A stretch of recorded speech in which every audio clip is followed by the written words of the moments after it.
Hello Pokemon fans, this is ProPokeNoob here. I am glad to start up my own YouTube channel to bring you guys Pokemon battles from every tier you can think of, from NU all the way to Ubers. I even have Little Cup, Challenge Cup, unrated matches planned for you guys. I play on the Pokemon Online simulator under the Smogan server under the name Mustafa. I don't know if you guys have seen my names, if you guys play on it. But I'm a pretty cool guy. I like to have a lot of fun. I like to use some gimmicks, like to do some standard sets. And today, just to give you guys sort of a welcome to my channel, I'm going to give you a standard UU match against my good friend by the name of Tierfing, and he'll actually be doing some narrations for some of the battles once in a while. He's pretty knowledgeable on the stuff. I also have another friend who will actually be jumping in once in a while to cover as well. So I hope you guys enjoy. I plan to make this as best as possible, and again, comment, rate, and subscribe at the end. Let me know how you guys think of it, and let's get this standard UU match started. So, a couple of things you guys should know about me. For one, that's my avatar. If you guys see my watermark over there, that's Mustafa. Now, if you guys recognize the picture, because I'm pretty sure I'm the only one who uses it, you've played me on Pokemon Online. So, just to give you guys an idea of what I look like, Mustafa just seemed to fit that picture perfectly. Another thing is, I do tend to talk a lot, so some matches will be a little stally. A lot of them will just be gimmicks showing off different movesets that could possibly work. But hopefully you guys will enjoy this match. Let's get this started for you right away. So, he's going to lead off with his Quillfish, as I lead off with my Scolipede. Now, I want to keep this thing alive because I want to get rid of those toxic spikes that he's most likely going to set up, and he actually does go for it. I go into my Bastiodon.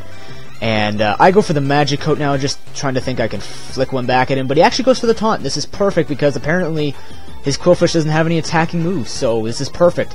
He goes into his Victini. I take this opportunity to set up my Stealth Rocks, and now I'm pretty sure I can take any hit and return with a Metal Burst. He goes for the Searing Shot. I don't actually see this Life Orb, guys, so when he goes for the Focus Blast, I was like, haha, he's gonna hit me again, I'm gonna kill him off. Oh wait, nope, he's got Life Orb.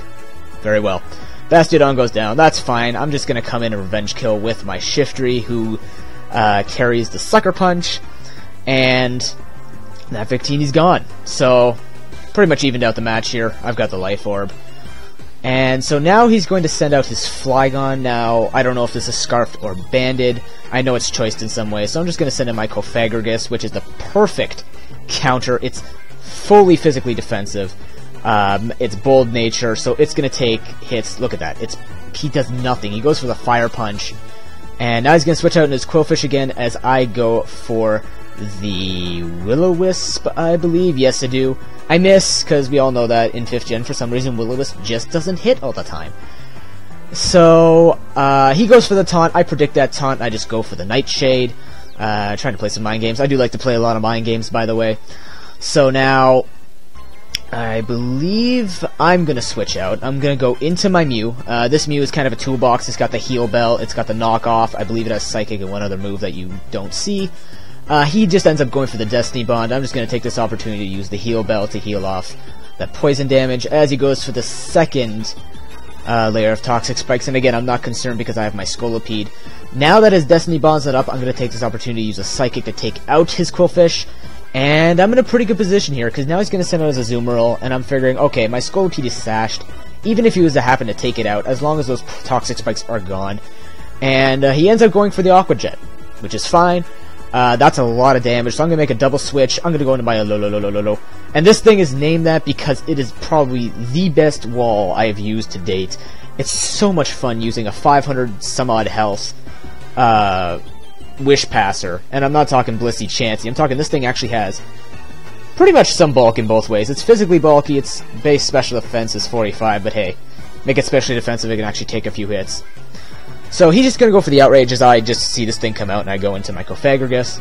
Now, I'm going to apologize in advance. The replays, for some reason, don't make accurate Wish numbers when you pass it off to other Pokemon unless they have the same amount of health. So, I apologize in advance, but he has a lot more health than this right now. He should have been at full. Anyways, because he's locked into Outrage, I just went for the Will-O-Wisp, and now this thing is completely crippled. He's actually just going to keep it in, try do as much damage as he can. With an Outrage, I'm guessing he's Scarfed. He actually hits himself in Confusion, and I am going to use the Power Split, thinking he might have switched. This thing has 0 attack and 0 special attack IVs. This is some of the gimmicks I run. So any type of sweeper he sends in, I just like to cripple him and give him really low starting stats. So I go for the Nightshade as he actually sends out this Gardevoir. And this Gardevoir doesn't worry me too much. I might have the Shadow Ball, so I just switch out. And I'm going to go into my Alomomola to take anything he's going to do, and he actually has the Wish. Okay, so he's a Wish Passer, so he's most likely going to use Protect. I'm just going to go for the safe Scald. And this Alomomola set has been changed a lot. Like, it has, I think I have 3 different types, but this is the one with the Scald and the Toxic. So, now I'm going to go for the Protect to see what type of status move he has, because I figured if he's got Wish and Protect, he's got to have something, either Toxic or Will-O-Wisp, and he turns out to have the Will-O-Wisp. So this is perfect. I'm actually just going to let him burn me. I'm not too concerned. I have Mew, right? So, I want to take this opportunity to get the Toxic on him. I'd rather not go to Cofagrigus and give him the Will-O-Wisp, because if this thing's going to stall me, I want to do as much whittling as I can with Toxic damage. I'm just going to go for the Wish now. And I forget if I actually pass this off or give it to someone or just stay in. I think I pass it off and go into my Shiftry, predicting maybe the Psychic. And he does indeed go for the Psychic, so that's perfect. He's just going to get hurt by Toxic, and I'm going to have a fully healed Shiftry. So I'm in a really good position here.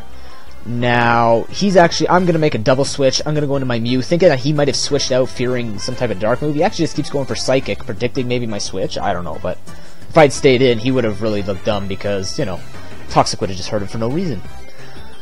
And so, he's going to switch out, and he's going to go with Azumarill. I just go for the knockoff. Try to knock off the leftovers, and I actually get this Azumarill. I get a crit, which is like, woohoo. But I end up knocking off his Choice Band, so this thing has lost a lot of its power. All it has left is huge power, so I'm just going to send a Cofagrigus to get rid of that huge power, as he does indeed go for the Waterfall. So now this thing is nothing more than a useless Water Rabbit.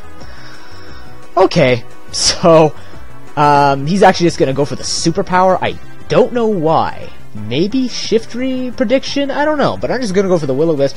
And now this thing is even more useless than a Water Rabbit. I'd take a Water Rabbit over an Azumarill any day.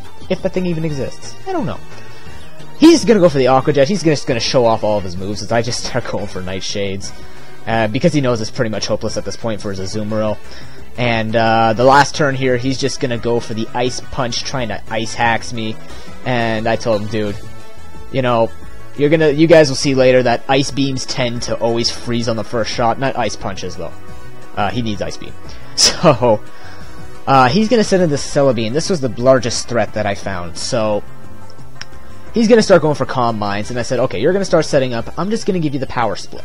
So now your attack and special attack are severely shared and in a negative way. You have no special attack left, by the way. But just the fact that he's going to be boosting is going to worry me. So he's actually just going to keep going for Calm Minds because he knows all I have is Nightshade and Will-O-Wisp. He's got the Natural Cure and he probably has Recover. So he's just going to go for the +3 now, as I just end up going for the knockoff, and you guys will see the reason why I did this. He has leftovers, so I don't want him healing up while he's setting up. I want to kind of make him feel a little bit uncomfortable getting this high, and then I bring in a Revenge Killer and do X amount of damage. I just go for the heal bundle to heal off my status people. I can't remember at this point. I think it was just a Alomomola. But he goes for the Giga Drain at +4. And Crimson's actually going to take that not too bad. I just end up going for the Sucker Punch, and I get a lot of damage. And the reason why I did this is for 2 reasons. One, to get a lot of damage on him, but also, with the Life Orb recoil on my Shiftry, he's not going to be able to heal up as much. So, that kind of puts me at an advantage here when I'm going to switch out into my Scolipede, which, you know, I think a Megahorn would have taken this thing out anyways, but I needed to hit this in order to keep the match under control, because at this point, all he has left is his Gardevoir and his burned Flygon here, which is going to have no health left. He's just going to go for the Fire Punch. I stay in. I'm like, what the heck are you going to do to me? Fire Punch me? It does. I lived that. And I'm thinking, wow, that's unfortunate, Flygon. I'm sorry. I just countered you perfectly in some way. And now his last Pokemon is Gardevoir, and I'm just going to end up taking this thing out with a Megahorn. And that'll be my 4-0 win, ladies and gentlemen. For those of you still here, thank you so much for watching our opening battle to this channel. Good game to your thing. Leave a comment, rate, subscribe, as I've said before. Just let me know what you guys want to see, what I can improve on. I know the video quality is not as great as it could be, and I might talk a little bit quicker at some points. But remember, this is for you guys, it's not for me. I want to make this as best as I can for you. And for any of you questioning, yes, Mustafa's being ninja on the tree. That was intentional. So, but then again, guys, I want to be uploading 5 days a week. So I will be back here tomorrow with another battle. Again, let me know what you guys want to see. Tears, Pokemon, change my voice, anything you guys want. And I will see you tomorrow. Peace.